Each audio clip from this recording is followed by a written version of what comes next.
memori. Ternyata ada lewat MAR sama MDR. Gitu.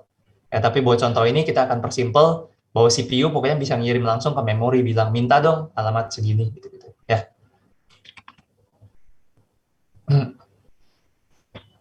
Nah, di contoh nanti juga kita akan melihat, kita akan coba ngelihat kalau kita punya program simple, mungkin isinya kayak 3 instruksi atau 4 instruksi doang. Terus program itu dijalanin di dalam CPU, ya, kita akan ngelihat operasinya kayak gimana sih, dan hubungannya apa ke register-register tadi, kayak PC, AC, PC, IR, di sini AC ada register akumulator ya. Apa sih hubungannya sih, gimana sih stepnya? Kita bakal lihat. Oke. Nah, sebelum masuk ke sana, kita perlu tahu dulu, di dalam komputer itu instruksinya apa aja sih? Oke, tadi kan program kan adalah, atau software kan kumpulan instruksi. Instruksi itu apa aja kategorinya? Umumnya 4 ini. Umumnya instruksi yang bisa dilakukan oleh komputer, oleh CPU, adalah 4 ini. Mau seberapa banyak pun operasinya, umumnya bisa dikategorikan dalam 4 ini. Instruksi buat mindahin data antar prosesor dan memori, instruksi buat mindahin data antara prosesor dan I/O, instruksi untuk melakukan data processing, atau dalam hal ini operasi aritmatika sama operasi logik, kayak AND, OR, NOR, XNOR, itu ya kalian bisa anggap lah itu adalah fungsi data processing. Terus operasi penjumlahan angka, pengalian, pengurangan, dan lain-lain, itu adalah data processing. Dan yang terakhir adalah control. Control itu contohnya branching, if, else, for, segala macam. Tapi di komputer nggak ada instruksi se-high level gitu ya. Tapi ada yang ekuivalennya lah. Nah, umumnya kalau kita ngelihat instruksi yang bisa dikerjakan oleh CPU, ya itu aja udah. Artinya software apapun yang kita tulis, nanti akan ditranslasi menjadi instruksi-instruksi seperti itu. Instruksi-instruksi yang mungkin jumlahnya banyak, ya, atau jenis instruksinya banyak, atau nama instruksinya banyak, cuman ya kalau dikategoriin ya antara ini doang. Gitu. Misalkan kategori prosesor memori, kan ada banyak instruksinya. Instruksi buat mindahin dari mana ke memori, dari mana ke memori, dari memori kemana, dan seterusnya lagi. Gitu. Nah, sekarang saya nggak akan ngejelasin yang gambar ini langsung. Mungkin nanti saya akan kasih 10 menit buat kalian buat memahami gambar ini. Setelah tadi saya jelasin kan flow cara kerjanya gimana sih. Nah, ini pengantarnya dulu. Jadi di gambar ini, oke, di gambar ini kita lihat satu per step ya. Gambar ini tuh adalah step-step yang ngasih lihat hubungan register-register yang ada di CPU pada saat mereka sedang mengerjakan suatu program yang ada di dalam memori. Oke, dan di gambar ini, programnya ada di memori alamat ke 300 sampai 302. Sementara data ada di memori alamat ke 940 sampai 941. Nah, di sini isi dari memori alamat 300, isi dari memori alamat ke 301 dan seterusnya. Ini semua dalam angka heksadesimal. Ini semua dalam angka heksadesimal. Kalian nggak usah terlalu pusing, heksadesimal masih baca binary dan segala macam, nggak usah. Ya. Anggap aja itu kayak alfabet. Cuman kan karena mesin kan nggak bisa ngertiin alfabet kayak manusia ngertiin alfabet kan. Jadi mereka pakai angka. Binary lebih tepatnya. Nah, sini kita lihat ada 3 buah instruksi di alamat 300 sampai 302, yaitu 1940, 5941, 2941, dan seterusnya. Terus ada 2 buah data di sini, 0003 sama 0002. Terus di sebelah kanan kita lihat ada register dalam CPU. PC tadi kita udah bahas ya, itu program counter. Awalnya diisi 300 ya harusnya udah make sense sekarang. Kenapa? Karena step awal berarti si CPU pengen mengeksekusi atau pengen ngambil baru eksekusi alamat pertama programnya, baris pertama programnya, yaitu baris ini. Ya. IR itu adalah instruction registernya. AC, tadi kita nggak bahas, tapi AC itu kalian bisa anggap adalah register yang ada di dalam execution unit yang tadi. Kalian bisa anggap ada di dalam sana lah. Karena biasa nempel, bukan nempel sih ya, deket sih hubungannya sama execution unit, tergantung prosesornya. AC itu adalah accumulator. Kalian anggap aja itu register yang bisa dipakai buat melakukan penjumlahan. Sesuai namanya accumulator.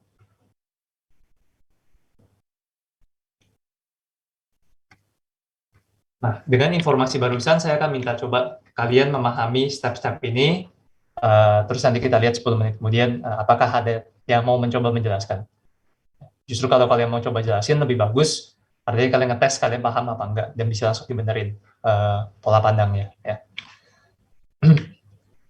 Nah, berikutnya, kalau kita mau ngertiin, tapi sebelum bisa ngelakuin itu, kalian kan perlu ngerti dong, ini 1940 artinya apa, 5941 artinya apa. Nah, kita akan ngelihat instruction format. Kalau kita lihat memori barusan, memorinya punya 4 angka heksadesimal. Artinya, satu baris ini isinya adalah 16 bit. Ya kan? Satu heksadesimal kan 4 bit kan? Nah, makanya kita bisa bilang, oh berarti CPU ini tanda kutip 16 bit lah. 16 bit artinya apa? Artinya dia bisa memproses 16 bit data dalam satu waktu, atau angka dia formatnya 16 bit, dan instruksi dia juga 16 bit.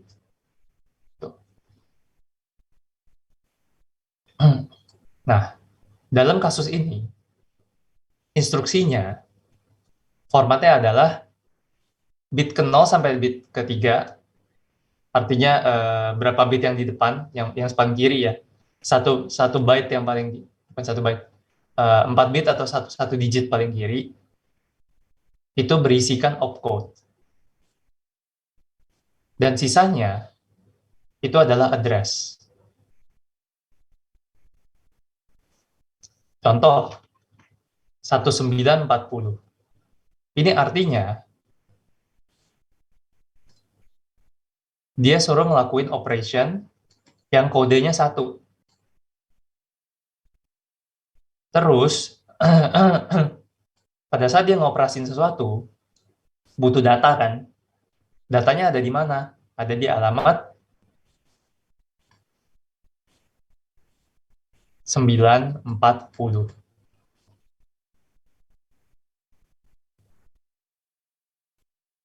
Sampai sini ada pertanyaan?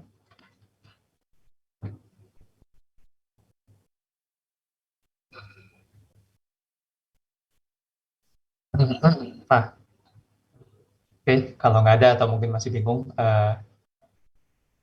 kalau udah gini, kita balik lagi ke slide sebelumnya.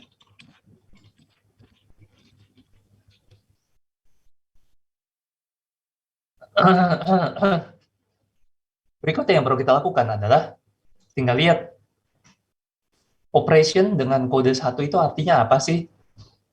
Kira-kira yang mana? Artinya yang mana? Ada yang ada yang bisa jawab? Not receive from memory ya. Iya, betul. Ini kan satu, satu ini kan angka angka satu kan. Ini 2, ini 5. Artinya baris pertama programnya nyuruh load AC from memory. Ini lebih tepatnya sih load to AC. Artinya dia ngebaca sesuatu dari memori, terus dimasukin ke dalam AC. Ya, 1940. Ya, kita balik lagi. Benar kan? Pada saat ini dilakukan, instruksi ini dilakukan ya. Pada saat CPU registernya, program counternya isinya 300, berarti dia eksekusi yang ini. Yang terjadi adalah diambil dulu masuk ke IR ya. Di fetch dulu, masuk ke IR.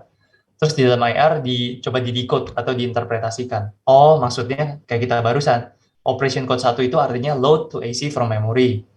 Terus berikutnya dia mesti load apa yang di-load nih, alamat berapa dari memori nih, 940 gitu. Nah, itu tuh step yang dilakukan oleh IR. Mirip kan sama yang barusan kita lakukan, kita ngecek ke list of codes-nya gitu. Nah, kalian bisa bayangin di dalam komputer, CPU, mereka juga ngelakuin hal tersebut. Cuma bedanya prosesnya sangat cepat.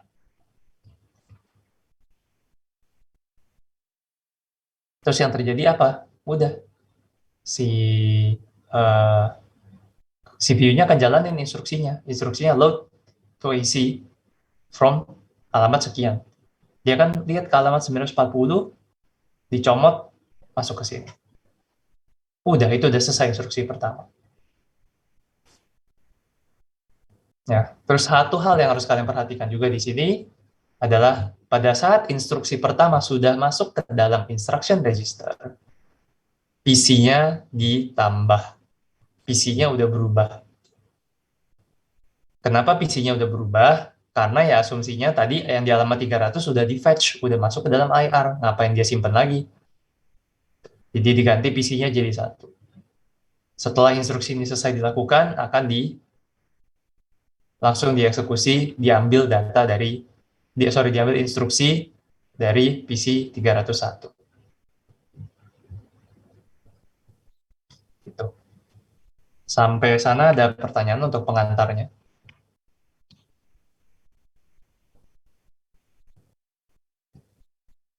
Oke, kalau nggak ada, silakan saya kasih waktu 10 menit untuk memahami step selanjutnya ini.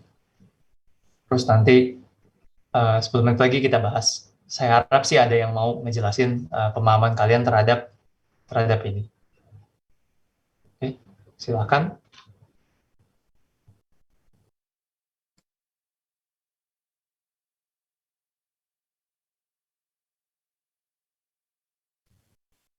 Kalau ini kekecilan, silakan lihat di slide-nya aja ya.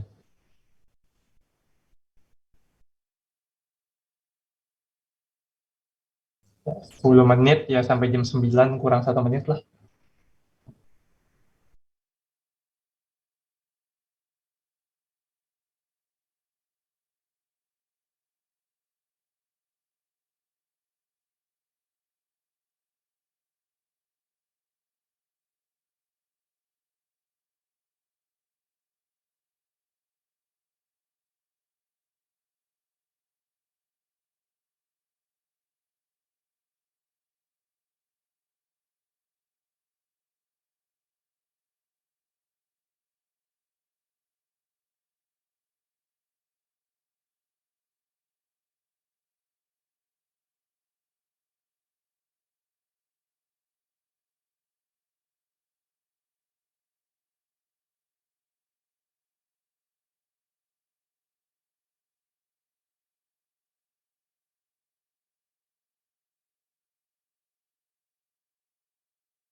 Masih pada bingung.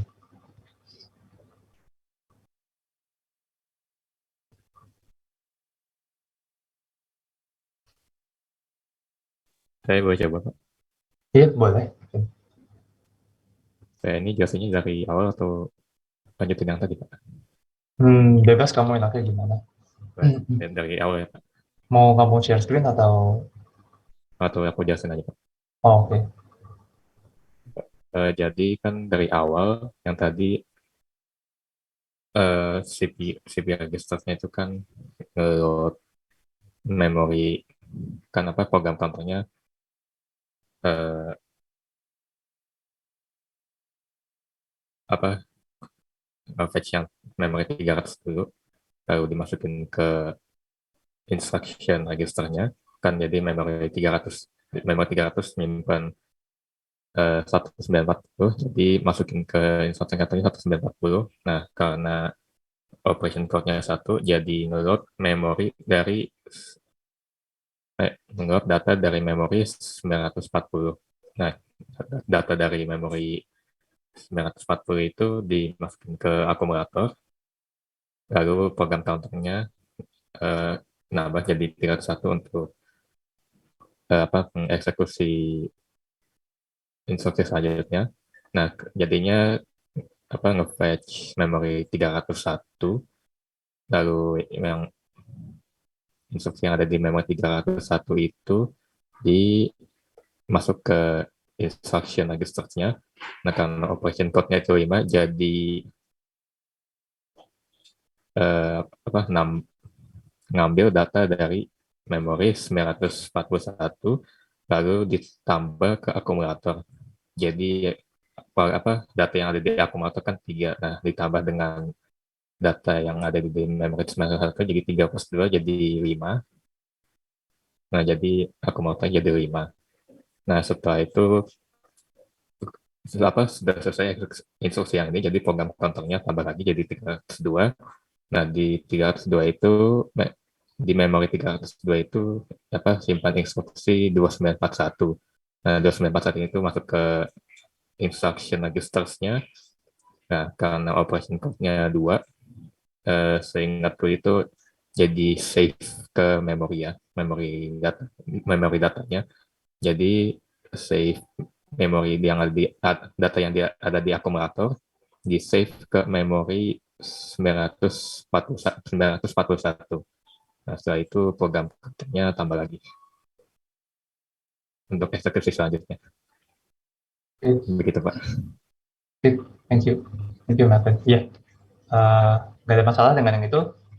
Ya, jadi penjelasannya memang kayak gitu ya. Thank you buat ini. Kalau dari yang lain, teman-teman yang lain, tadi kurang lebih udah dapat gambaran yang sama kayak Alvin, berarti udah nggak ada masalah. Okay. Nah, nanti kalian ada tugas yang mirip kayak gini, cuman lebih ribet dikit karena saya nyuruh nambahin MAR sama MBR. Jadi mungkin gambarnya bakal lebih kompleks dari ini. Tapi kalau udah dapat konsep yang ini dan tadi di awal udah dapat konsep penggunaan MAR dan MBR itu buat apa, harusnya nggak ada masalah. Ya. Setelah itu, ya mungkin kalian akan mikir pertanyaan ini ya, kenapa ribet banget sih buat ngerjain kerjaan simple kayak gini doang. Dan untuk kayak gitu, daripada kita mikir kenapa ribet untuk ngelakuin pekerjaan kayak gini, lebih baik kita berterima kasih sama teknologi yang namanya compiler. Jadi hal simple kayak kalian bikin program di C, atau di bahasa programming lain, saya nggak tahu kalian dapetnya apa di awal-awal sekarang. Kalau zaman saya dulu sih C sih. C atau C++, ya kalian harus berterima kasih tombol compile, ya, terus di dalamnya mereka nge-compile itu jadi binary file. Nah, itu kalian harus apresiasi itu. Karena compiler lah yang mentranslate atau yang mengubah dari codingan kita yang high level menjadi instruction kayak gini. Jadi kita nggak usah pusing mikirin pindahin data dari memori, register, segala macam, nggak usah. Ya, kita nggak usah bikin instruksi-instruksi ribet kayak gini. Itu tugasnya compiler. Padahal ini step yang panjang, padahal cuma buat nambahin 2 angka doang. Nah, kalau di programming high level language kan cuma satu baris kan, A sama dengan 3 tambah 2, udah gitu doang. Oke.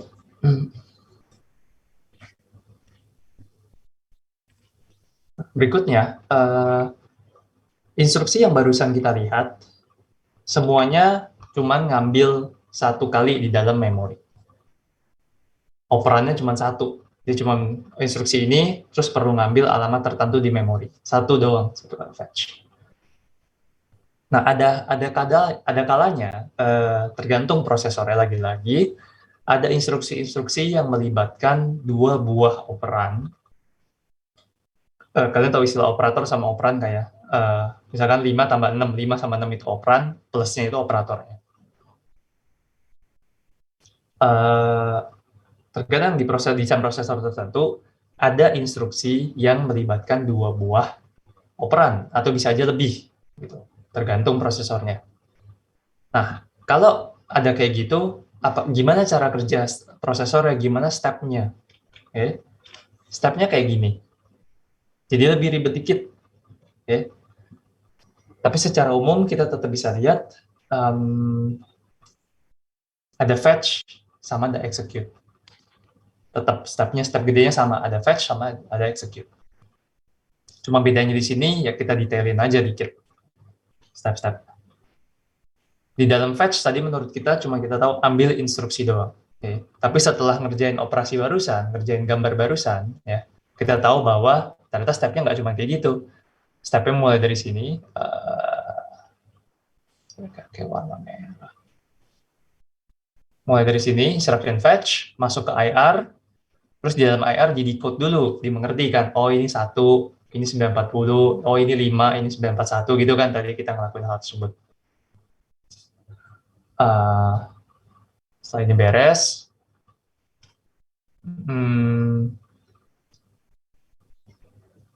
kita tahu misalkan tadi 1940.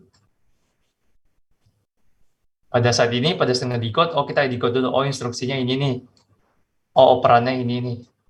Nah, setelah instruksinya tahu di tahap ini, berikutnya 940-nya mesti kita ambil kan, mesti kita fetch kan, proses ngambil operan address calculation sama operan fetch. Nah, itu tuh proses ini.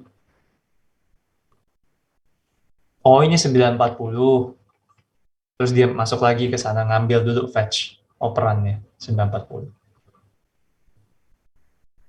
Nah, kalau dalam hal kita punya instruksi yang punya dua kayak gini, misalnya instruksinya panjang dari 1, 940, 941. Artinya ternyata nambahin angka yang ada di memori 940 sama 941. Anggap aja ada instruksi kayak gitu, anggap. Nah, proses ini akan jalan dua kali nih. Operan address calculation sama operan fetch-nya bakal jalan dua kali. Yang pertama buat alamat 940, yang kedua buat alamat 941. Ya. Diagram ini nunjukin fetch sama execute cycle yang lebih kompleks, yang lebih detail, dan di dalamnya dia menunjukin ini nih, terutama. Ada berkali-kali operan fetch sama operan address calculation. Tergantung berapa operan dalam instruksi tersebut. Jadi nggak masalah, itu nggak akan mengubah cycle dari komputernya, enggak. Tetap itu dihitung dalam satu fetch execute cycle. Cuma di dalamnya ada berapa kali fetch operan aja. Ya, setelah itu tahap fetch selesai, masuk ke tahap execute, ya biasa, langsung ngelakuin aja operasinya. Di sini sebut data operation. Terus selesai dari sana, lagi-lagi tergantung instruksinya apa, mungkin dia perlu nyimpen hasilnya. Dan kalau hasilnya ada banyak, lagi-lagi ya bisa diulang-ulang aja di sini. Misalkan nyimpen di alamat memori sekian dan sekian gitu.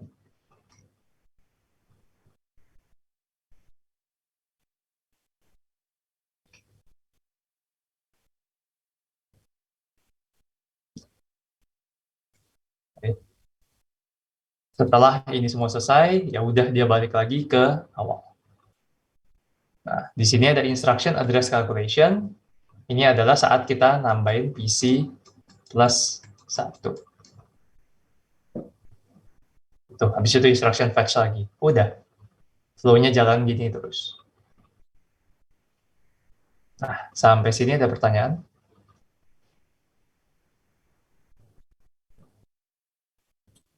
Pak, address calculation itu apa ya, Pak? Mana address calculation di sini? Iya, ini kan ada 3 tuh, address calculation. Oke, Pertama, instruction address calculation di sini paling gampang. Sebenarnya address calculation itu kayak gini. Secara umum adalah nentuin address mana yang harus dituju. Dia ngitung address mana yang harus dituju. Dan mungkin di sini berarti kamu bingung sama kata calculation-nya ya. Kenapa perlu dihitung ya? Iya, Pak. Oke. Di sini karena contoh instruksi yang kita pakai, dia langsung ngasih tahu alamat address pastinya.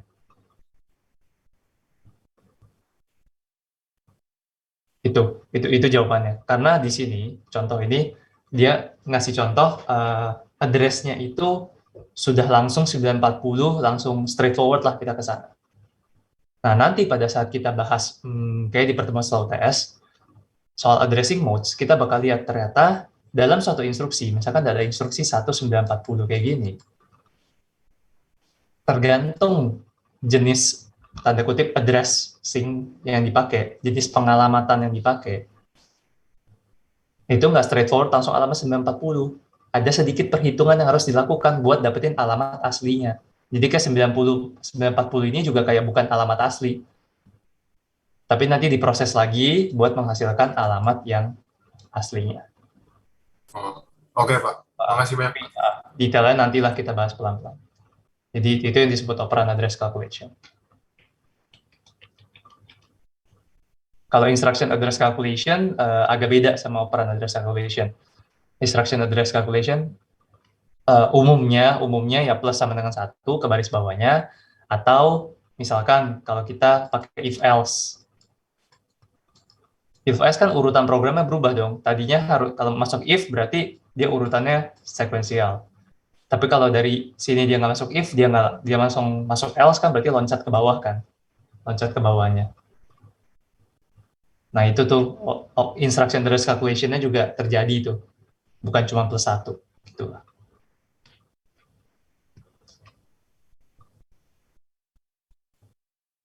Oke, ada lagi pertanyaan?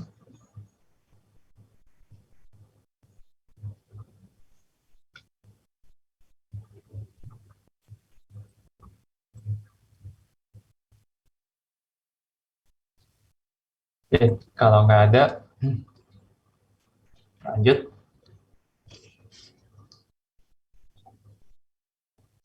Nah, sekarang kita akan bahas sesuatu yang namanya interrupt.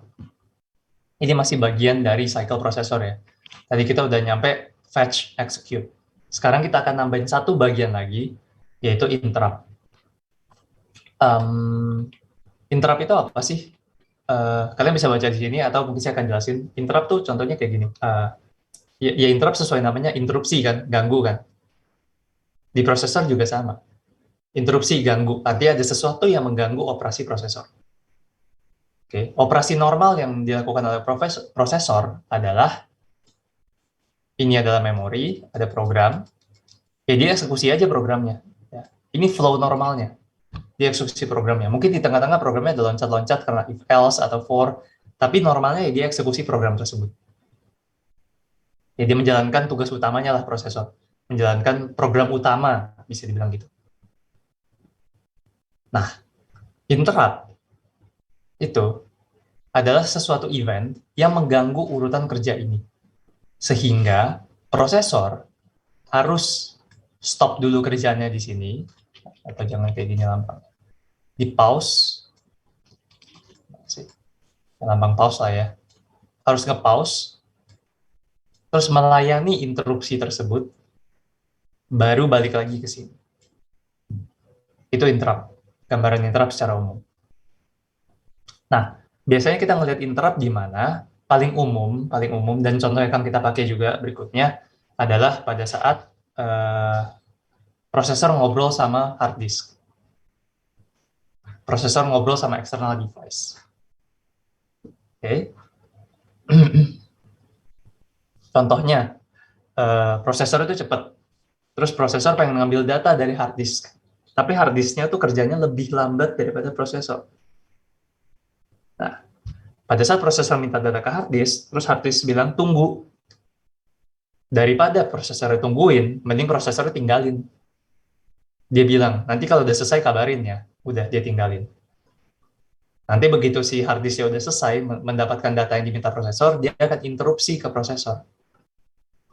Nah, prosesor akan stop, tergantung gimana ya, tapi umumnya ya prosesor akan stop, kerjanya pause, balik ke ngobrol lagi sama si hard disk, bilang mana datanya, ini nih, udah, oke. Terus prosesor akan ngelakuin apapun yang diperluin terhadap data tersebut, udah baru dia balik lagi ngelakuin aktivitas dia. Atau main program yang harus dikerjain. Itu interrupt. Itu cara kerja interrupt.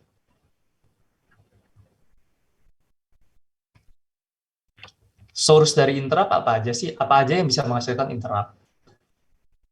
Tergantung, beda-beda. Tadi saya kasih contoh, itu adalah I/O. Bisa juga timer. Ya, timer biasanya dalam prosesor kita bisa kontrol timernya supaya dijalanin terus timernya setiap kali udah selesai, misalkan lewat 1 detik atau lewat 10 detik, dia akan interupsi prosesor. Terus mungkin prosesor pengen ngelakuin sesuatu. Contoh paling gampang, ya kalian pernah lihat, saya lagi nyari objeknya, bentar. Kalian pernah lihat lampu yang kedip-kedip lah, misalkan. Lampu kedip-kedip. Nah, mungkin cara kerjanya juga sama. Lampu yang, pokoknya perangkat elektronik yang ada chipnya di dalam, terus ada kedip-kedip, bisa ngontrol kedip-kedip lampu, ya itu juga cara kerjanya. Mungkin di dalamnya dia set timernya, programnya itu set timer, supaya timernya, misalkan kedipnya per setengah detik, ya. Timernya tiap setengah detik akan interupsi ke prosesor. Nah, prosesor begitu terima interupsi dari timer, dia akan kedipin si, lampunya. Gitu. Ya, dan banyak contoh-contoh lain.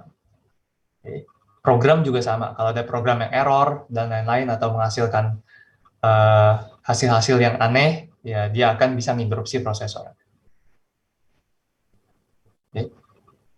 Tapi satu hal yang perlu kita tahu bahwa desain interrupt dari prosesor, maksudnya prosesor bisa terima interrupt apa aja, berapa banyak jenisnya, itu semua tergantung prosesornya.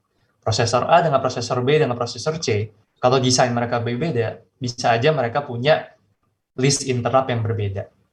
Ya, jadi itu nggak fix di setiap komputer, tergantung prosesornya.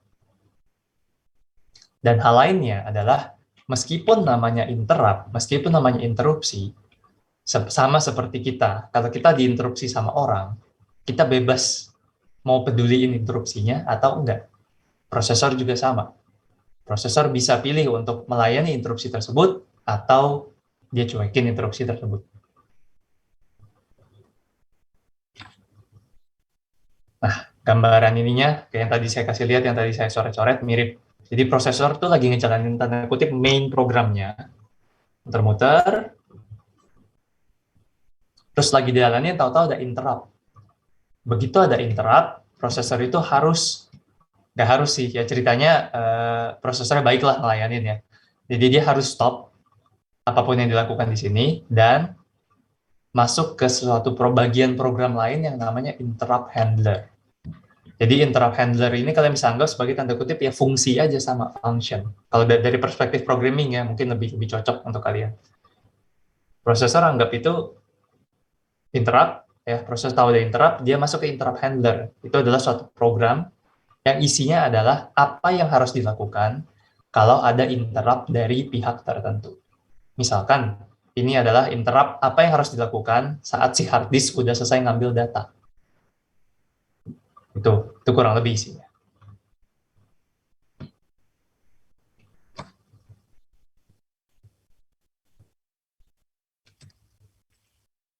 Oke, sampai sana ada pertanyaan? Untuk gambaran umum interrupt atau gambaran high level dari interrupt?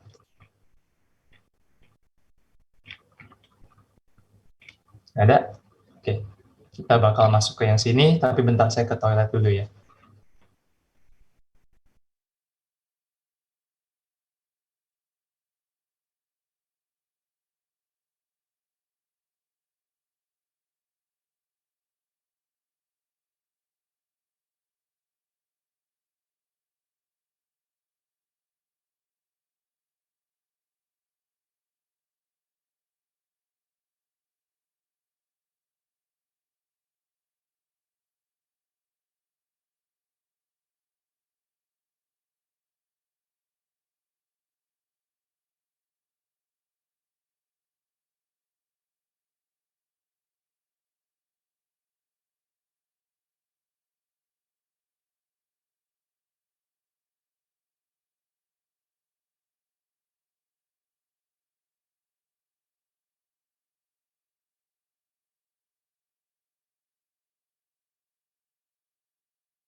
Oke, kita lanjut lagi. Ah,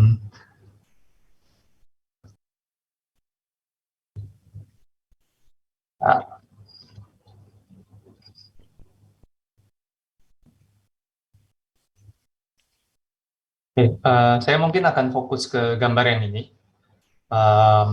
Slide ini, dan ini adalah penjelasan. Oke, penjelasan dari gambar ini. Tapi karena saya jelasin langsung, saya nggak akan masuk ke slide-slide itu lagi ya.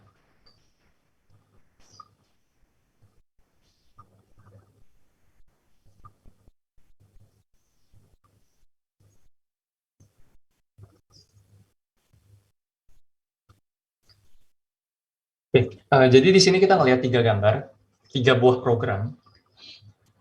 Intinya adalah pengen nunjukin efek interrupt, pengen nunjukin fungsi interrupt. Dan dari contoh ini, interrupt yang dipakai adalah interrupt dari I/O program. I/O program paling gampang kita anggap ya dia pengen mengakses data dari hard disk atau SSD aja lah, ya. Karena ya koneksi ke hard disk, koneksi ke SSD otomatis lebih lamban dibanding CPU, dibanding kerja CPU pribadi. Ya, cycle CPU lebih cepat muternya, clock CPU lebih cepat. Nah, di sini kita ada 2 buah program, user program sama I/O program. Nah, di gambar sebelah kiri itu adalah gambar program tanpa interrupt. Jadi setiap kali sebelah kiri user program, main program jalan, terus main program butuh nulis ke hard disk. Ya. Lihat, di sini dia bercabang ke sini. Yang saya hover ini. Setiap kali dia ketemu program write, dia akan jalanin I/O program ini. Yang 4 sama 5 ini sekali sabrek-abrek langsung dijalanin. Dia jalanin, ini sampai selesai, udah baru balik lagi ke main program. Terus begitu dia ketemu write lagi,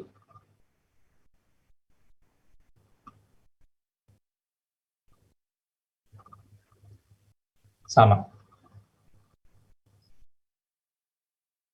Dia akan jalanin ini semua,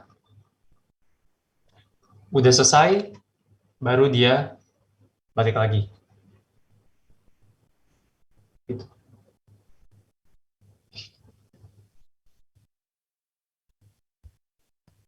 Nah,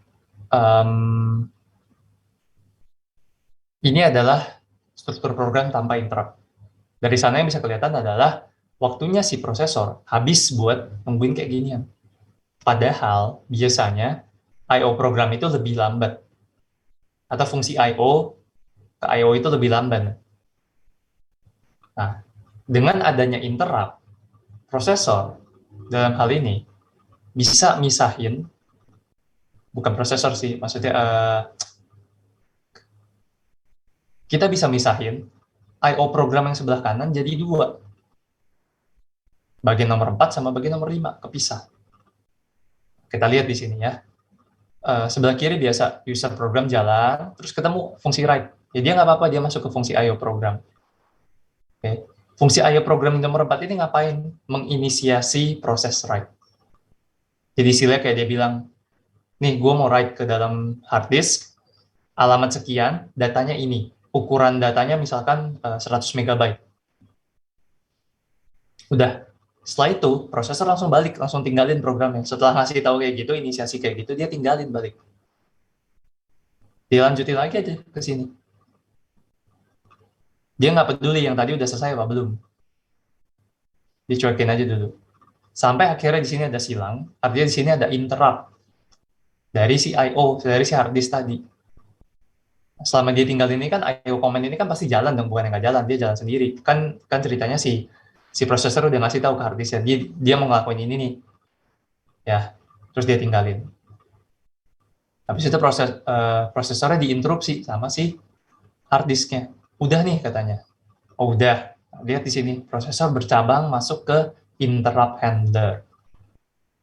Fungsi interrupt handler-nya tadi ngapain? Ya mungkin saya nggak tahu sih, dia nulis data mungkin di sini berarti ngebersihin data ya, atau dia konfirmasi oh datanya udah ketulis, berhasil apa gagal, mungkin kayak gitu ya.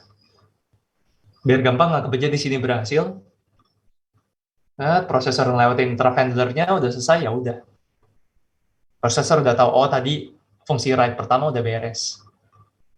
Dia lanjutin lagi. Sampai ketemu write kedua sama persis. Dia inisiasi di sini, terus dia tinggalin. Terus dia lanjutin eksekusinya lagi. Sampai 3A ini ternyata ada interupsi lagi. Oke, berarti dia masuk lagi ke interhandlernya. Layanin interhandlernya, beres, ya udah. Dan gitu terus menerus.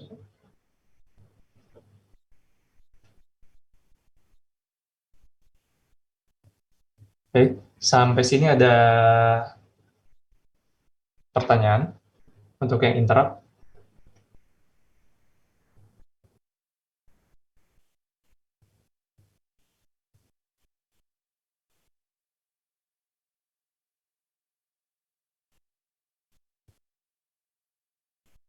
Nggak ada? Oke. Kalau nggak ada, berarti nyampe situ harusnya eh, kalian semua, teman-teman semua udah mahamin fungsi interrupt kayak gimana. Dan struktur cara kerja interrupt kayak gimana. Ada pertanyaan soal yang A sama B? Saya belum bahas yang C. Yang A sama B dulu yang utama.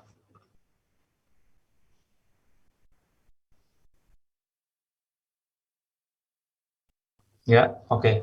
Berarti kita masuk ke yang C. Yang C ini kalau sekilas dilihat mirip sama yang antara mirip sama yang A atau sama B. Ya. Tapi sebenarnya yang C ini sama-sama pakai interrupt. Yang C ini sama-sama pakai interrupt. Terus bedanya kenapa nggak ada tanda silang? Nah, ceritanya adalah kayak gini. Di sebelah kiri, oke, sebelah kiri yang ini, yang gambar yang tengah ini, uh, interrupt-nya udah terjadi sebelum instruksi write yang kedua. Jadi di sini kan si user programnya ngejalanin instruksi write yang pertama. Jalan-jalan-jalan, terus sebelum dia coba jalanin instruksi write yang kedua lagi, interrupt-nya udah terjadi. Artinya, instruksi write yang pertama di sini udah beres. Jadi nggak ada tuh istilahnya dua instruksi write berturut-turut lagi ngantri gitu, nggak ada. Sebelum instruksi write yang kedua ini udah beres, yang pertama yang mau dilakuin, yang pertama udah beres dulu. Tuh, ya. Nah, di gambar yang sebelah kanan, itu sebaliknya. Instruksi write yang pertama jalan, oke dia inisiasi di sini. Terus jalan, jalan, jalan, sampai ketemu ke instruksi write kedua, ini belum bisa jalan. Dia nggak bisa inisiasi lagi fungsi write ke dalam I/O. Kenapa? Karena instruksi write yang pertama belum interrupt, belum beres.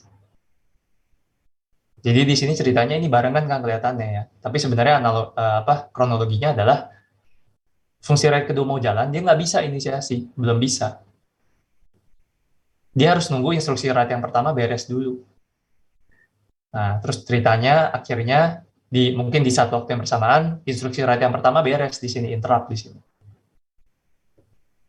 Ya udahlah dia jalan interrupt handler, udah beres, baru instruksi write yang kedua ini, yang ngantri tadi baru dijalanin lagi. Baru masuk ke inisiasi.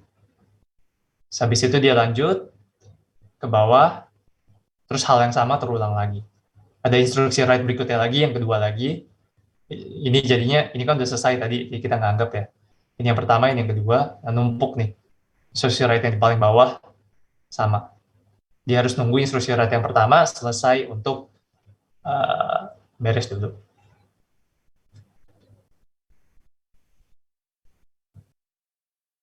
Oke. Kenapa hal itu bisa terjadi yang sebelah kanan? Ya, kita bisa anggap aja dalam hal ini mungkin dia pengen ngasih contoh desain yang simple, sehingga nggak bisa ada beberapa queue program write lah, atau queue dari instruksi write, nggak bisa ngantri instruksi write berturut-turut kayak dijejerin, diantriin gitu. Anggap aja nggak bisa. Oke. Okay.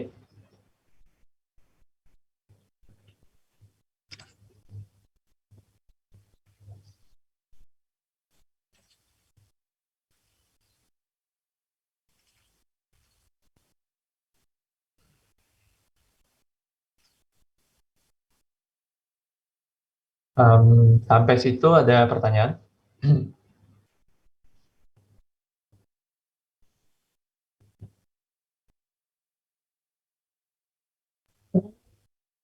Oke, nggak ada. Kita lanjut. Nah, dengan barusan kita bahas interrupt, cycle kita akan bertambah satu bagian sebelah kanan, itu jadi interrupt cycle. Jadi kalau secara high level, lihat dari atas, ya cuman ada fetch, execute, sama interrupt cycle. Jadi interrupt cycle itu selalu dilakuin terakhir. Tadi kan dibilang bahwa prosesor akan menghentikan apapun yang dilakukan untuk melayani interrupt kan. Nah, tapi sebenarnya nggak benar-benar langsung berhenti di tengah gitu, nggak. Jadi prosesor tetap harus beresin cycle-nya dulu, cycle saat itu dulu. Fetch sama execute atau instruksi yang dia lagi lakuin sekarang harus diberesin dulu. Baru istilahnya dia ngelayanin interrupt. Baru istilah di pause buat ngelayanin interrupt. Nah, makanya di sini interrupt cycle ditaruh di belakang. Sehabis prosesor execute. Baru dia akan ngecek interrupt. Jadi walaupun ada interrupt, nggak akan fetch cycle yang sekarang lagi jalan tuh di stop, nggak akan. Diceknya tetap di akhir. Nah, terus di sini kalian melihat dua cabang, ada interrupts disabled sama interrupts enabled. Ini mau nunjukin bahwa seperti yang tadi bilang, walaupun namanya interrupt, prosesor bebas bisa mau menerima interrupt atau enggak. Interrupt-nya boleh masuk, tapi dicuekin sama prosesor. Umumnya kayak gitu desainnya.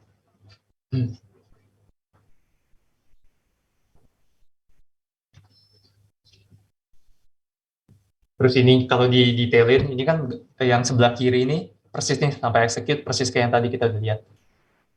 Cuman sebelah kanannya ada tambahan interrupt aja. Ya, interrupt-nya ada ngecek interrupt, ada apa enggak. Tuh. Kalau enggak, ya udah balik lagi. Kayak biasa, kalau ada interrupt, jadi dia akan ngelayanin interrupt ya. Oke?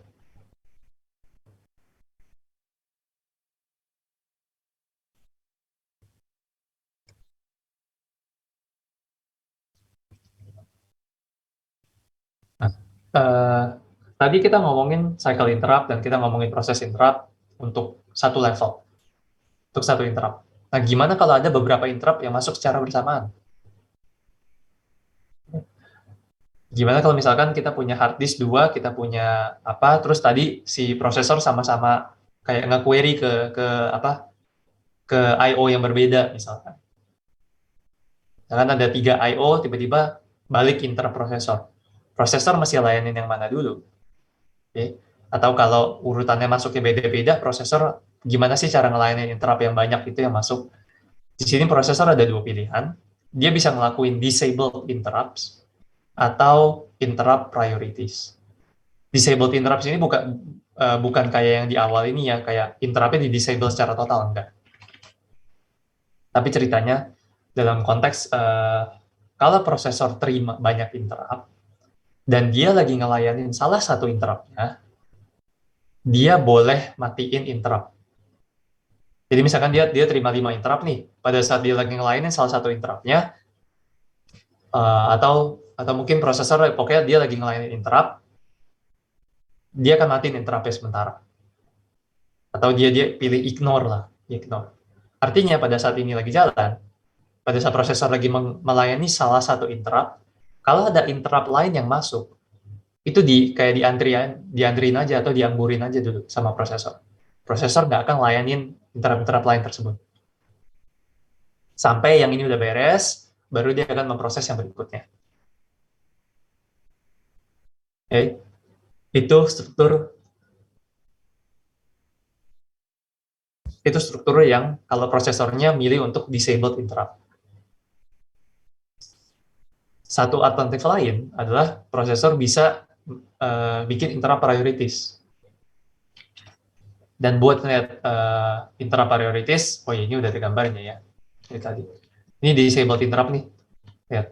Prosesor ceritanya dapat interrupt handler X, terus sepanjang prosesor lagi dalam sini, ada interrupt dari Y. Tapi karena prosesornya pakai disabled interrupt, pas dia lagi proses yang ini, dia nggak akan peduliin interrupt yang lain. Dia cuekin. Ya, karena itu X ini diberesin dulu, baru dia ngelayanin interrupt yang Y. Itu kalau disabled interrupt. Kalau priority interrupt, prosesor bisa ngelakuin kayak gini. Prosesor lagi ngelakuin main program, terus diinterupsi sama X lah, sama X. Oke, dia ngelakuin X. X lagi jalan, tengah-tengah, lagi handle, ada interupsi lagi dari Y. Nah, kalau prioritasnya Y itu lebih tinggi daripada X, maka si Y ini boleh menginterupsi X juga. Jadi dia lagi ngerjain X, ini bukan berarti maksudnya di dalam X ada Y, enggak ya. Tapi dia lagi ngejalanin interupsi X, atau tadi lagi ngejalanin main program, diinterupsi sama X. Terus jadi dia ngelayanin X dulu. Terus lagi ngejalanin X ini diinterupsi lagi sama Y. Jadi ya dia ngejalanin Y dulu. Gitu. Ya. Ini bisa terjadi dengan asumsi si Y ini prioritasnya lebih tinggi daripada X.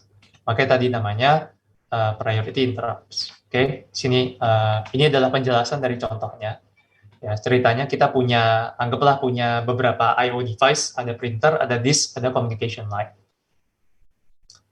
Yang priority paling gede adalah communication line 5, terus kedua disk, terakhir printer 2. Ya ini 245 ya pokoknya cuma angka doang ya, nggak gitu masalah di sini. Yang penting kita tahu communication line paling tinggi, kedua adalah disk, paling rendah adalah printer. Anggap ada user program lagi jalan di waktu T sama dengan 0. Terus di waktu T sama dengan 10, tiba-tiba ada interrupt dari printer. Ya, karena prosesor lagi di main program, dia akan layani interrupt printer.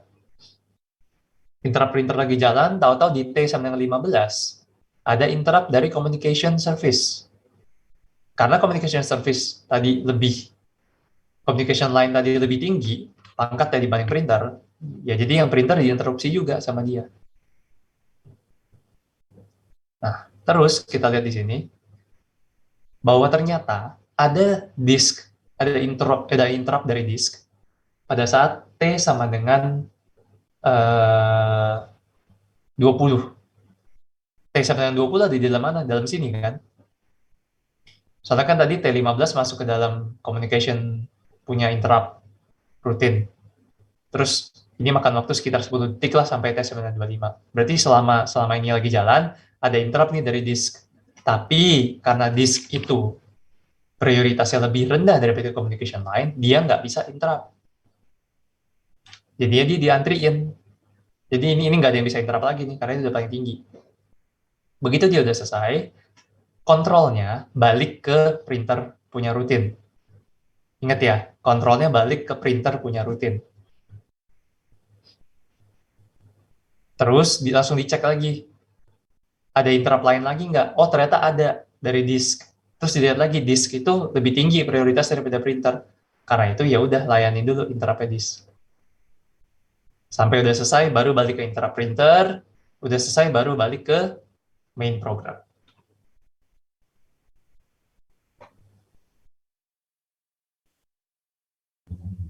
Yuk, sampai sana ada pertanyaan?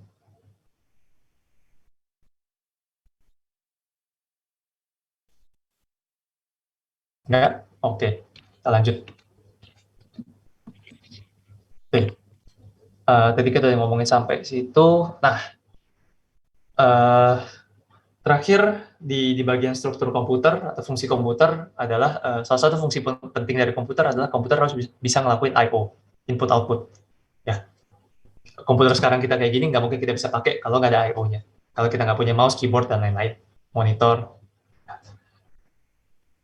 Nah, semua operasi I/O di dalam komputer umumnya dilakukan oleh suatu elemen yang namanya I/O module.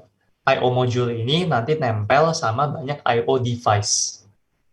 I/O device contohnya apa ya? Yang nyata yang bisa kita lihat yaitu si hard disk kita lah, mouse kita, keyboard, monitor. Nah, itu kalian bisa anggap itu adalah I/O modules-nya. Itu adalah I/O device-nya. I/O modules adalah elemen di dalam komputer yang bertugas mengontrol komunikasi terhadap I/O device ini. Jadi prosesor itu umumnya nggak ngobrol langsung sama keyboard sama mouse, enggak. dia ngobrol sama satu elemen. Kalau di komputer saya nggak tahu adanya di motherboard kita atau apa. Dia ngobrol sama elemen itu tersebut namanya I/O module. Dia nggak ngobrol sama I/O device langsung. Itu yang penting. Nah, biasanya dalam melakukan prosesnya, tadi kita udah lihat prosesor bisa ngobrol langsung sama memori ya, lewat MIR, MBR. Terus tadi kita lihat juga ada I/O DR sama ada I/O AR, fungsinya mirip sama MAR sama MBR. Dan di situ ceritanya prosesor ngobrol langsung sama I/O. Dan barusan juga kita lihat contoh-contoh interrupt dan contoh interrupt bahwa prosesor itu ngambil data langsung dari I/O. Oke. Nah, ada kasus nanti kita bakal lihat di pertemuan-pertemuan berikutnya bahwa sebenarnya prosesor tuh nggak pengen sebenarnya bahkan prosesor nggak pengen ngabisin banyak waktu buat ngobrol sama I/O. Kalau bisa, prosesor nggak usah ngobrol sama I/O. Lah, kalau gitu prosesor gimana caranya dong bisa dapetin data dari I/O? Pakai perantara. Perantaranya apa? Memori. Dan dari sana ada satu teknik yang dikenal dengan Direct Memory Access atau DMA. Di mana prosesor bilang ke memori dia mau ngakses I/O di mana. Ya, karena umumnya pada saat kita ngakses, pada saat prosesor ngambil data dari I/O, datanya itu nanti akan disimpan lagi di memori buat diproses kan. Karena kan prosesor nggak bisa nyimpan banyak data kan, dia cuma ngambil data, datanya nanti ditaruh ke memori. Nah, itu buang-buang waktu. Prosesor ngapain ngabisin waktu kayak gitu jadi perantara. Jadi kayak maklar ngambilin kalau nggak jadi kayak distributor ngambil barang dari sini terus ditaruh lagi ke memori. Di direct memory access dengan teknik direct memory access, prosesor bisa langsung bilang ke memori, nih, ambil data dari sini, dari I/O yang ini. Seberapa banyak, alamatnya sekian. Udah, nanti memori bakal punya koneksi khusus langsung ke I/O untuk melakukan hal tersebut. Itu disebut direct memory access. Ya, detailnya nanti kita bahas di pertemuan-pertemuan selanjutnya. Nah, sekarang kita akan masuk ke bus, ya, atau ke interkoneksi lah antar komponen. Dan dari sini kita akan fokus ke suatu interkoneksi yang namanya bus. Oke. Tapi sebelum masuk ngomong interkoneksi, kita harus tahu dulu apa yang mau kita koneksiin. Yang mau kita koneksiin adalah CPU, I/O module, dan memori. Itu yang mau kita koneksiin. CPU, I/O module, dan memori. Koneksinya kayak gimana sih? Kita lihat, ini saya coba konek-konekin ya. Pertama kita tiap modulnya dulu. Memori itu bisa terima perintah read atau write. Dan memori itu juga akan terima address sama terima data. Betul ya, karena kan CPU harus ngasih tahu dia mau ngambil data di address berapa. Dan kalau CPU-nya mau nulis, CPU juga harus nulisin data ke sini. Ini inputnya. Outputnya adalah data.